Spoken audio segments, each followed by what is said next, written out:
You want me to go right into Yeah. the husband? Yeah.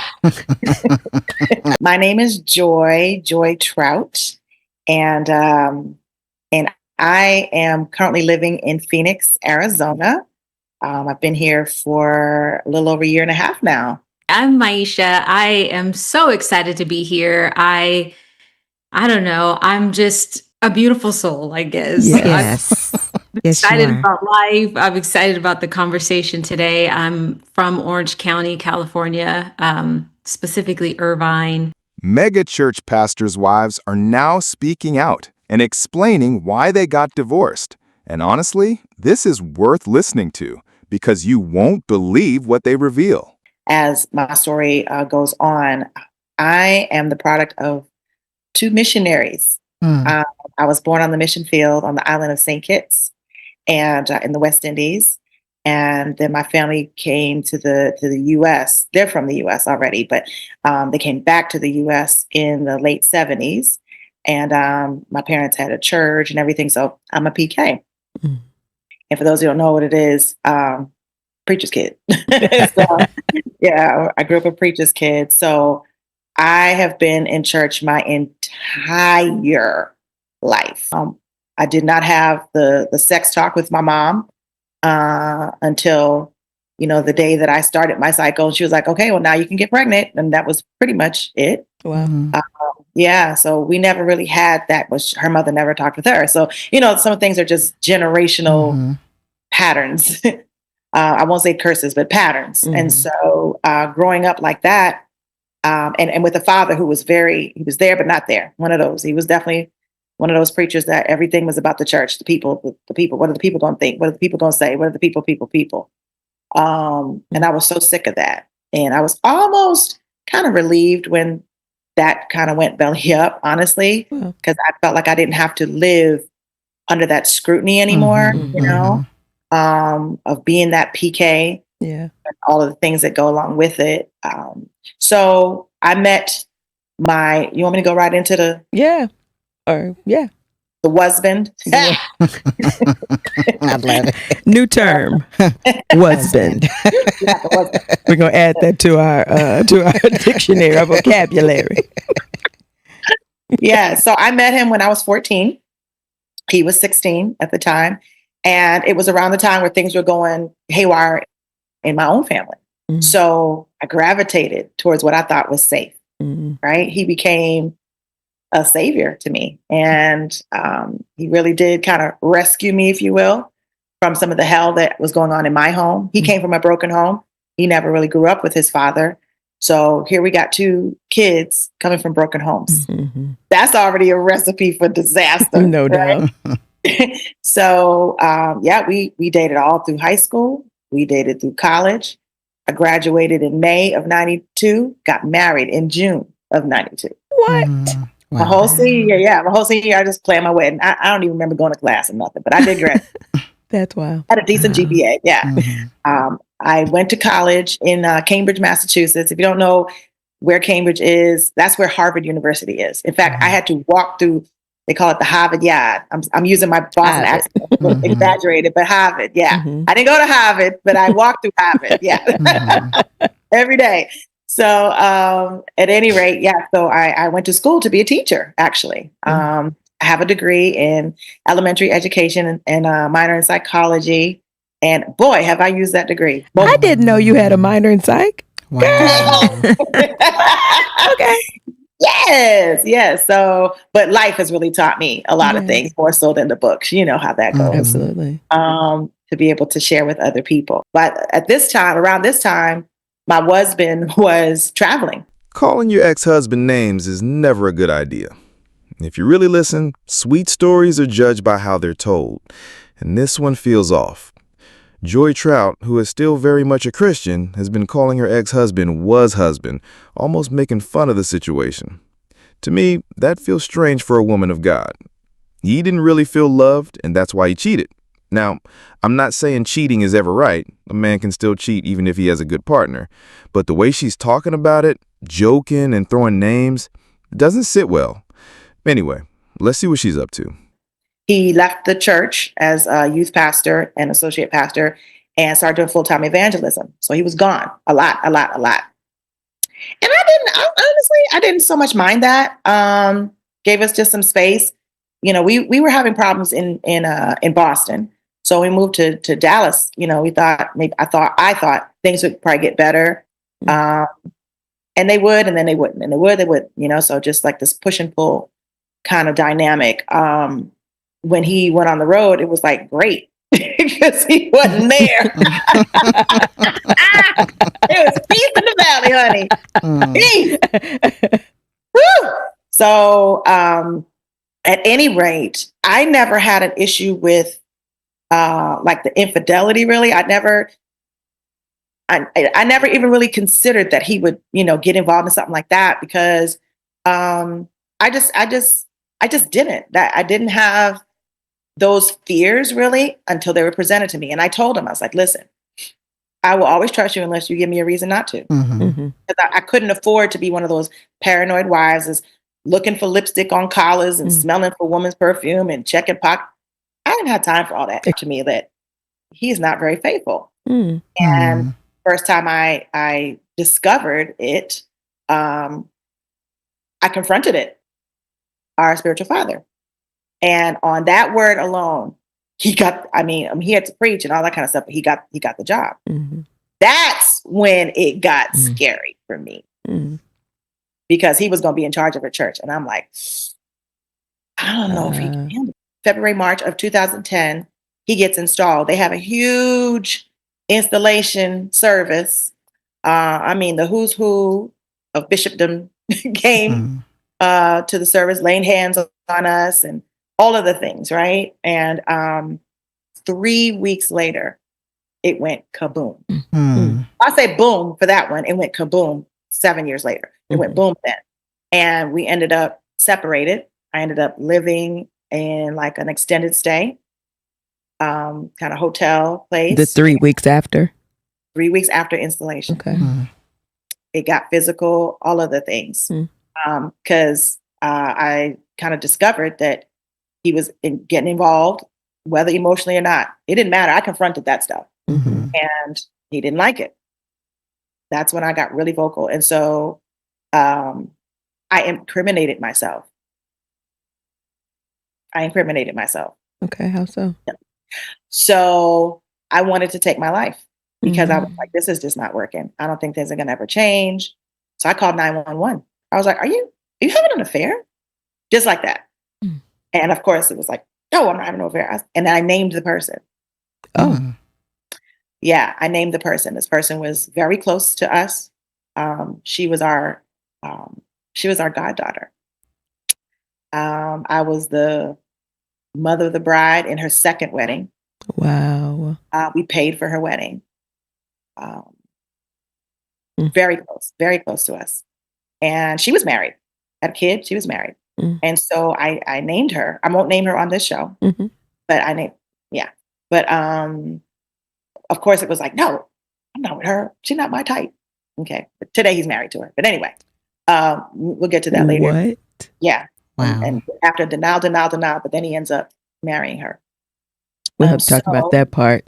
Oh yeah. When we have you guys on another show. Yes. Yes, ma'am. Okay. So yeah, I ended up having to hire a PI because he kept challenging me, like, where's your proof? Where's your pictures? Where's your videos? That's exactly what he said to me. So being the smart, intelligent, successful, beautiful woman that I am, resourceful, Yes. I hired a PI. Yeah. I was in the car one day. I told the PI, I want to ride with you. He was like, what? What if you get caught? I was like, I want to ride with you. And I put another baseball cap on it. The baseball cap ministry. And we went riding. Wow. And I got to see some things for myself. Wow. Okay. And so from there, I stopped going to the church and everything. And things just progressed really quickly. And this is all in 2016.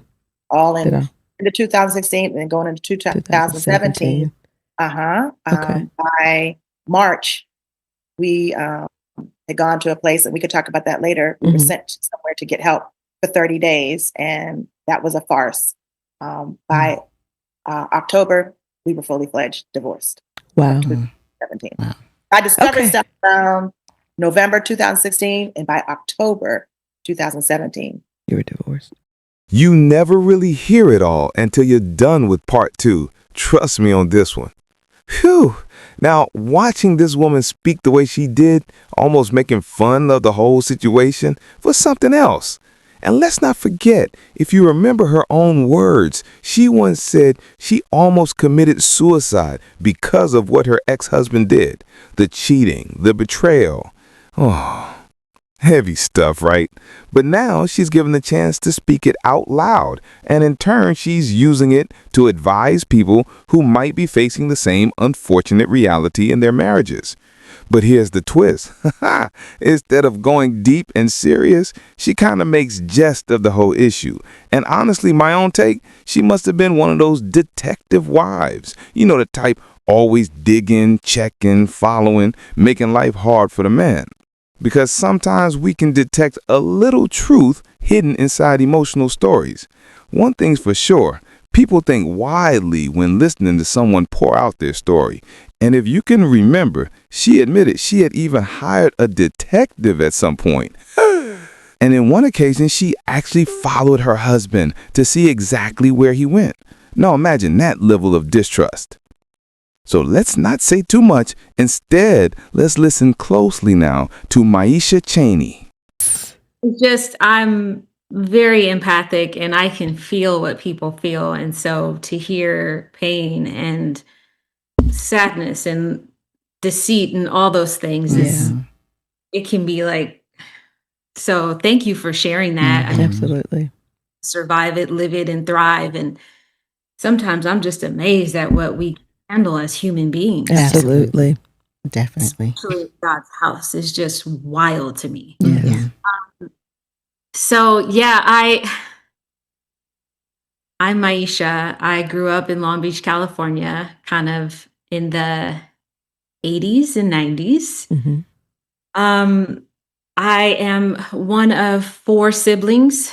My dad and mom have been married for almost 50 years now. We lived in a 2-parent home. My dad went to prison early on. I had no idea. My mom told us he was on vacation. Around 18 and a half, the pastor who was older came to me. This is the only church I had ever been a part of. And he said, I want you to join my praise team. Well, I had been working for a little bit, so I wasn't at church on Sunday. And I go, well, what is a praise team? And I went to the rehearsal, and my then husband, where my ex-husband was there, and he was leading, and he became like the youth pastor. And so he was speaking once a month, and I thought he was fine. I'm gonna be honest with you, right? He's 4 years older than me. I was like, dang, he can get it, right? Nothing else to it. Okay. He was it. I thought he was attractive. He had been in college. He was at Morehouse. And so he would come home and preach in the summer. And he was there rehearsal. And I was like, bet, like, this is the hood side of me, right? I'm saved. I'm not all the way saved. So I met him, and he just seemed to do things that I loved. He was crip walking in the parking lot one day, and I thought, this guy is kind of cool. Like, at first I thought I was going to blow up because he was so spiritual, right? And we met at rehearsal. We started to get to know each other in a group setting. He was leading and teaching songs, and next thing I know, we had a certain meeting where everybody was supposed to go, the whole praise team and band, and everybody canceled but me and him. And that was our first date. Wow. So we went out. It was amazing. I said, yes, we got them all out the way. Out of here. Okay.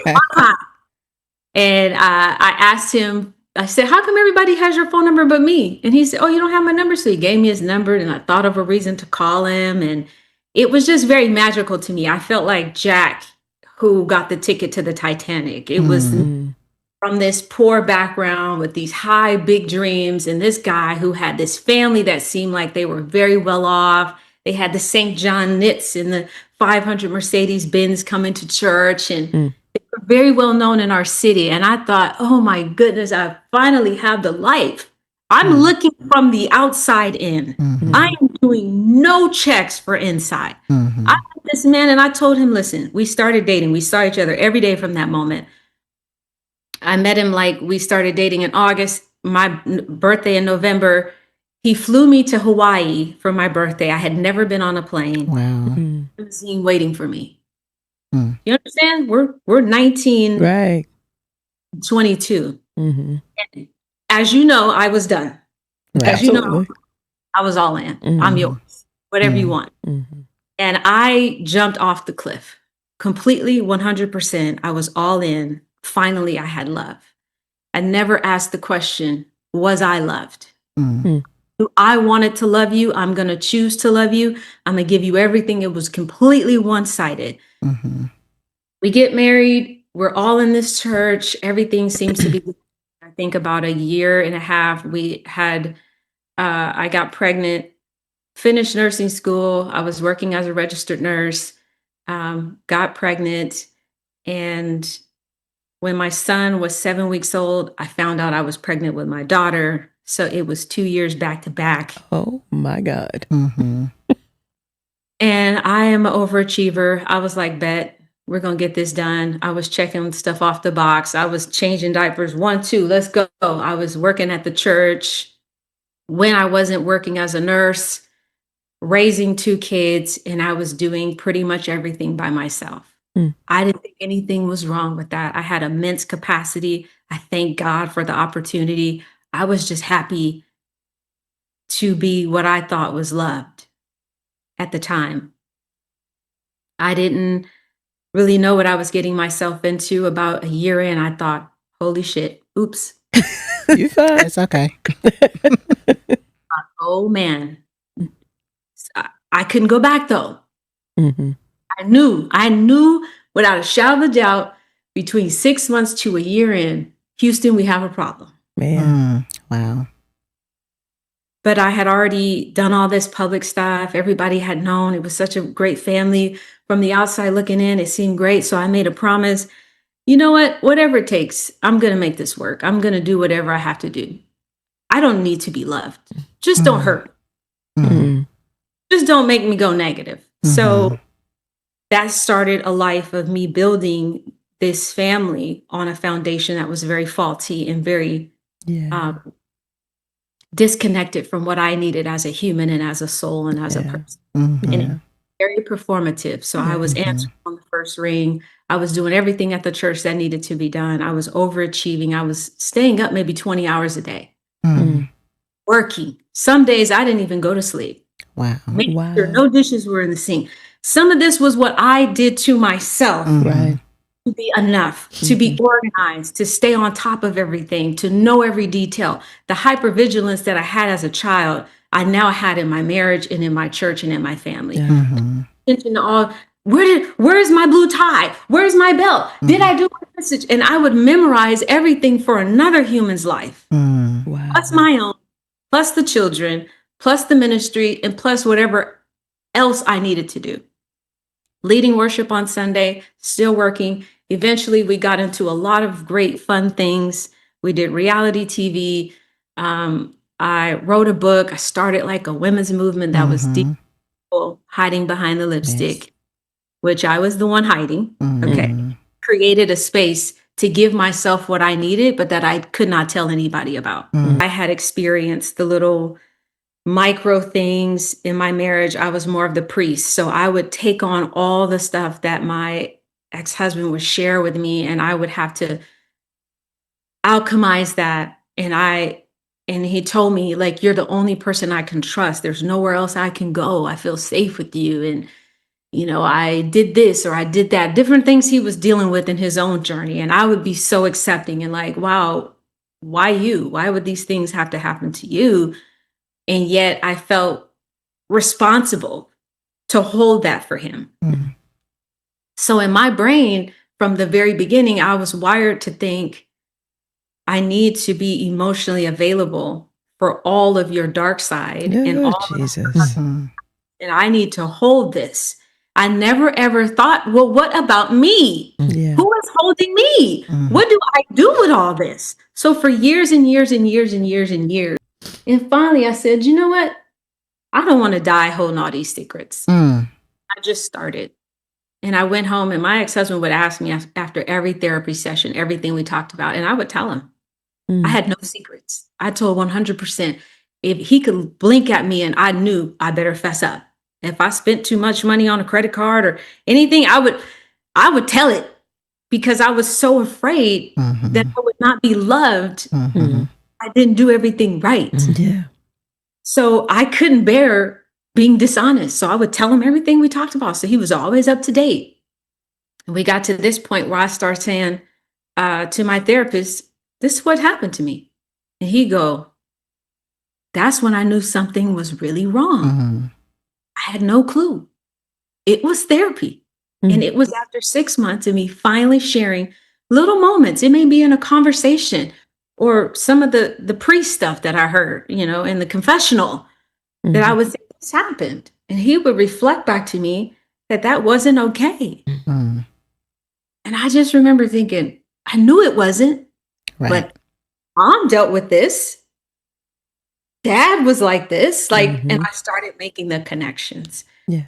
And that was the start of what I call my waking up and my shift into me being an individual and individuating and recognizing the dysfunction all around me that I had contributed to, that I was a willful participant in, and I had to make some tough choices. I was in therapy with him for 5 years.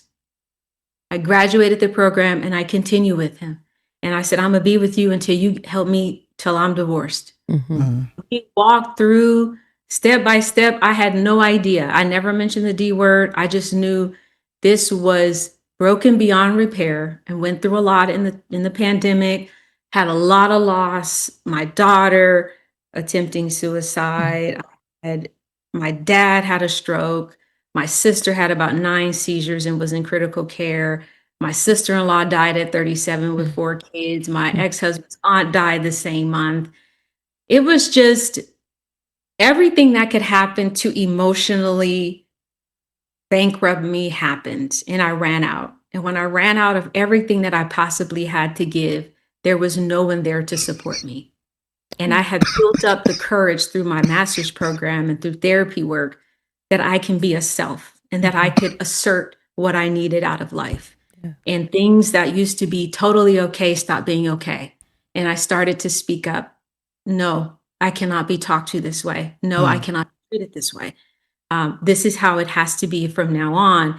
And I was shaking. I was crying. It was absolutely dreadful. It was the hardest thing ever in my life to stand up for myself and to be an advocate. The first time I ever chose myself in my entire life was filing for a divorce. And I was 40 years old. I was 39. That was the first time I had chosen myself. I would give everything to my children, everything to the church, everything to everybody else, and make it look really good on the outside. And on the inside, I was dying. And before we got to the point of filing, I just woke up. I started to see things in my life and marriage that were absolutely 100% unacceptable for me, for God, for anyone. And I said, we have to go to therapy. I was working at the church at this point. I had left nursing, and I was no longer independent financially. And I decided, well, maybe we need to cut the church part. If we're going to have a marriage, knowing everything I know, I'm willing to work with him. Let's get rid of the church. Maybe that's causing a little bit too much. I felt like in my pie of life, my slice was very small. I said, I have to give myself more. So we got to cut some things out. I'm not going to be able to do the church anymore. And for him, that did not work. That was like, I was the muscle. So after that point, that was my first boundary, that I need to have more space. And I need to die. It was life or death. I said, if I don't make a change, I'm going to die. Something is going to happen to me that I will never recover from. I am at my end. I do not have the ability to do anything to save myself. I gotta get things off the boat. And I just start getting rid of stuff. And that was not okay. That was a problem. And then I said, well, let's go to therapy. And we went to therapy. That was not productive. I knew this is not going to work. And I continued. We went, I don't know, maybe for a month, 2 months, maybe 3 months. And I just said, we need to call it. Yeah. You cannot honor me. I refuse to be a living sacrifice. I refuse for the rest of my life to be nothing to myself and everything to everybody else. And I just was getting close to 40, and something was coming alongside that says there's more for you, that God has a vision. Or when I was in the 3rd grade with a dad in jail, walking to school with pimps and prostitutes, I knew then there was something that God has for me. Maisha Cheney's divorce and marriage story is truly emotional. But one thing I must say, I haven't heard her directly accuse her ex-husband of cheating, nor have I seen any clear signs of infidelity. To me, it looks more like two people who were simply unmatched individuals. People who once thought they were perfect for each other, but later realized they weren't as cool together as they believed. And you know what? She carries so much emotion in her words. I truly pray that God guides her. Not like the other woman we seen calling her ex-husband was husband with all sorts of explanations. Instead, I pray God favors Maisha and her ex-husband both, granting them peace, happiness, and above all, a spirit of truth and loyalty, walking in the divine, Christ-like way of love. Before we close this video, let's ground ourselves in the Word of God. Matthew 19, verse 6. So they are no longer two, but one flesh. Therefore, what God has joined together, let no one separate. Ephesians 5:25. Husbands, love your wives just as Christ loved the church and gave himself up for her. Colossians 3:13 through 14. Bear with each other and forgive one another if any of you has a grievance against someone. Forgive as the Lord forgave you. And over all these virtues, put on love, which binds them all together in perfect unity.